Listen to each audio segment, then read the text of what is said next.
آفرین، این هم بدش به من.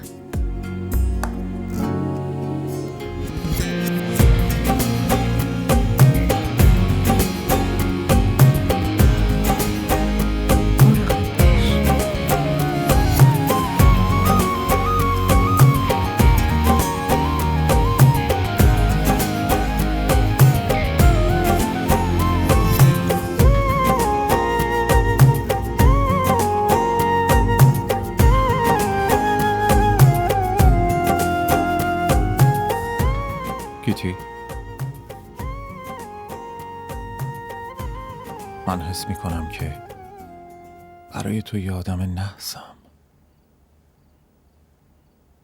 از وقتی اومدم تو زندگیت اتفاقای بدی برات افتاده.